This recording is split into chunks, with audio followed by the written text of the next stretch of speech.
Suene la trompeta en el día del Señor, su esplendor y eterna claridad. Hola de nuevo, hermanos y hermanas. Este sábado que sustituimos el discipulado por estas reuniones de estudio bíblico, de reflexión, de profundizar en la palabra de Dios. Yo siempre he dicho, quiero una iglesia formada, cimentada, enraizada, con seguridad y con verdad, sobre todo, en la palabra de Dios, en las Escrituras, que es lo que realmente nos cohesiona, nos une y nos da la seguridad de que estamos en los caminos del Señor. Como recordáis, el sábado pasado, y espero que hoy tengáis la libreta correspondiente con vuestro lápiz y una Biblia a vuestro alcance, y como dije, una Biblia que sea la que a vosotros os llena más, sinceramente lo digo, no tengo por qué esconder ningún secreto en eso. Algún día hablaremos de las características de una buena versión, hablaremos sobre esto. Y estudiábamos, si os acordáis, en Romanos, y aquella frase central, texto universal y central, que dice, pues no me avergüenzo del Evangelio, que es poder salvador de Dios para todo creyente, tanto si es judío como si no lo es. Por él, en efecto, se nos revela la justicia de Dios por medio de una fe en continuo crecimiento. Así lo dice la Escritura, el justo por la fe vivirá. Y comentábamos cómo esta palabra, esta escritura, este texto nos hablaba precisamente de ese poder que es el Evangelio, que trae una salvación total, definitiva, y además por pura gracia, como don gratuito, a través de la fe. Afirmábamos, como afirma aquí el pasaje, el justo por la fe vivirá. Y si buscamos en el Nuevo Testamento algunos pasajes, encontramos algunos muy interesantes al respecto, que nos aclara este principio esencial. Son pasajes que nos destrozan la idea tan perversa de la acomodación. Yo creo y ya está. Bueno, pues mira, como yo creo, pues hago lo que me da la gana.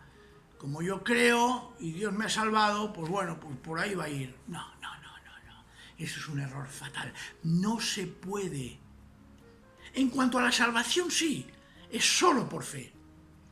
Pero esa fe, si es verdadera, va a traer una actitud y una forma de pensar. El problema está cuando hay personas que confunden esto y entonces buscan la confirmación de su fe a través de sus obras. Y como se dan cuenta, nos damos cuenta que nuestras obras no llevan nunca la perfección como sello, ¿qué sucede? Que dudan entonces de su salvación. Es un error. Es un error. La fe es el único medio de salvación. Las obras son consecuencia de esa fe, pero no tienen nada que ver ni influencian en absoluto en la salvación. En absoluto. No os dejéis engañar, ni nos dejemos engañar en aquellos que dicen, es que si tú dices que crees, pero eres pecador, es que esa fe no es verdadera. Falso. La fe puede ser y es verdadera cuando viene del Señor, pero a veces, como también Pablo certifica en Romanos, no hago el bien que quiero y sí que hago el mal que no quiero, y no está poniendo en cuestión en absoluto la salvación. Por lo tanto, vemos que esta fe que salva es una fe que necesariamente va acompañada de amor a Dios y amor al prójimo. Y que ese amor a Dios y amor al prójimo, cuando lo ponemos en práctica, claro que tiene muchas deficiencias, claro que tiene muchos defectos, claro que no es perfecto. Evidentemente, aún estamos aquí y aún estamos luchando, y como dice Pablo de forma extraordinaria, hemos de hacer morir lo terrenal en nosotros. Y hay una lucha entre la vieja naturaleza y la nueva, y esa lucha se produce en nuestro interior y se transforma muchas veces en que somos, vamos a decirlo, pecadores, pero eso sí, pecadores salvados, pecadores redimidos, liberados y justificados. Mirad, hay una frase que trata el autor de la primera carta de Juan. Ya sabéis que los textos de los títulos y las autorías de muchos textos bíblicos se les atribuye a personajes que en el fondo no han sido realmente ellos los que han hecho. Pero en la primera carta de Juan encontramos en el capítulo 3, versículo 23, una frase extraordinaria. Fijaos, dice: y este es su mandamiento, es decir, el de Dios, mandamiento de Dios, que creamos en su Hijo Jesucristo. Es decir, estamos viendo que ya la fe no es una opción, no es algo que dice, sí, bueno, puedo creer, no puedo creer para salvarme, no, es un mandamiento de Dios. Y ahora veremos la expresión, la palabra mandamiento es lo que quiere decir. Repito, y este es su mandamiento, que creamos en su Hijo Jesucristo. Y sigue, y que nos amemos unos a otros conforme al precepto. Vuelve a señalar algo que es semejante, muy parecido al mandamiento, conforme al precepto que Él nos dio. Y sigue: quien cumple sus mandamientos permanece en Dios y Dios en él. Así nos lo hace saber el Espíritu que nos dio. Mirad, la fe es un mandamiento, la fe es un precepto, la fe no es, repito, una opción para salvarnos o no. Pero claro, la palabra mandamiento, que es la que tenemos en nuestras Biblias y que se traduce del griego y del hebreo, tiene un significado que a veces nosotros, por nuestra mentalidad, porque pensar que han pasado prácticamente 2000 años desde que se escribió, por lo tanto, si las lenguas han sufrido una evolución en sus conceptos, si una palabra hace un tiempo significaba una cosa y hoy en día nos damos cuenta que significa otra, un ejemplo, la palabra secta. La palabra secta hoy en día, cuando decimos, es que es una secta, automáticamente algo que es malo.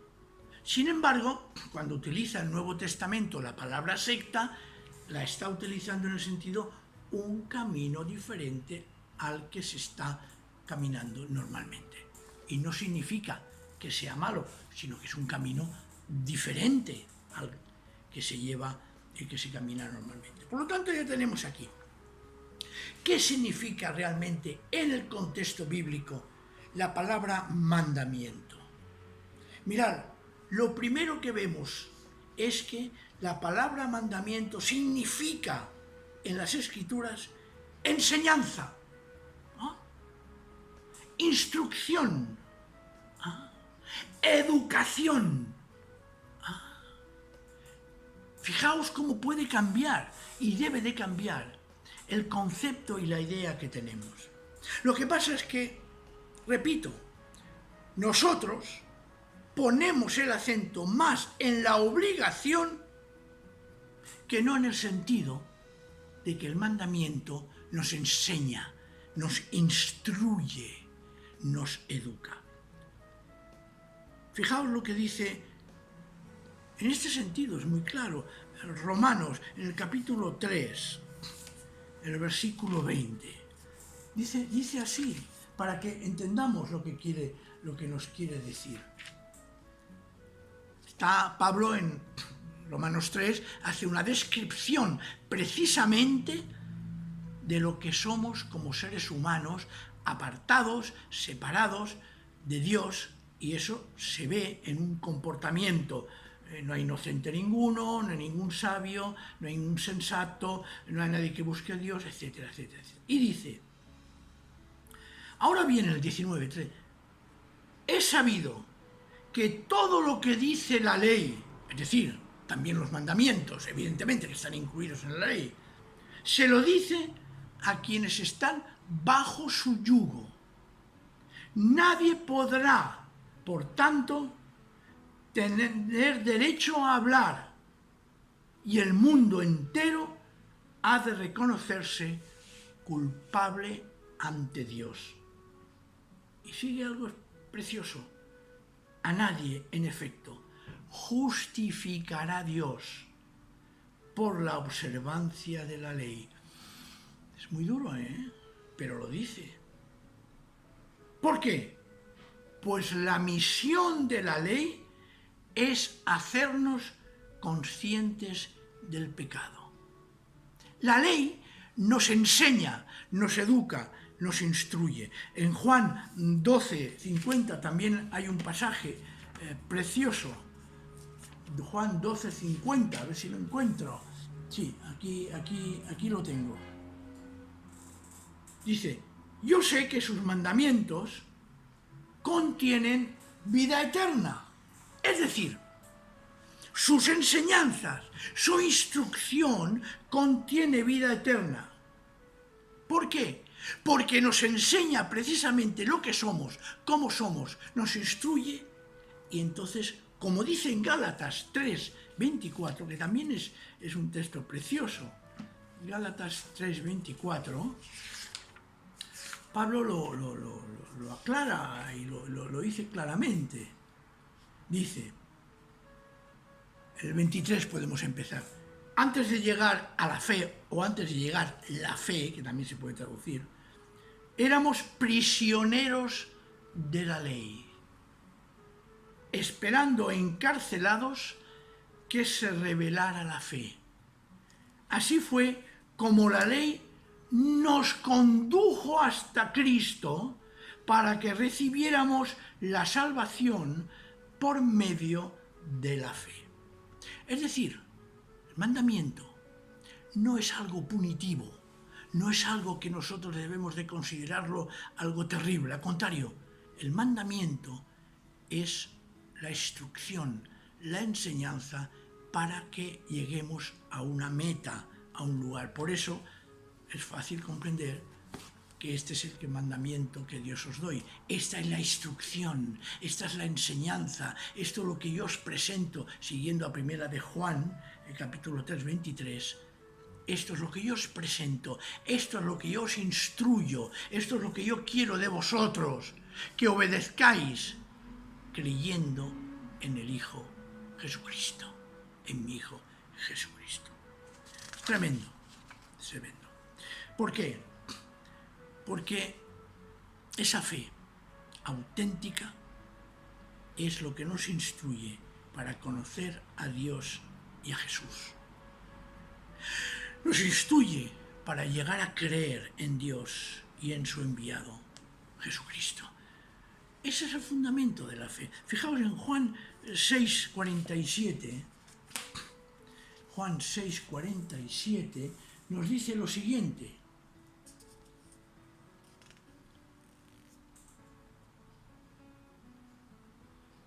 Os aseguro que quien cree tiene vida eterna. El Señor nos está diciendo, cree, confía, entrégate. Quiero instruirte, quiero mandarte, quiero que aprendas a que la fe te lleva a la vida eterna. Muy conocido también Juan 3:36, cuando dice lo siguiente: el que cree en el Hijo, no dice tendrá vida eterna, no dice que la puede ganar o perder, no. El que cree en el Hijo tiene vida eterna.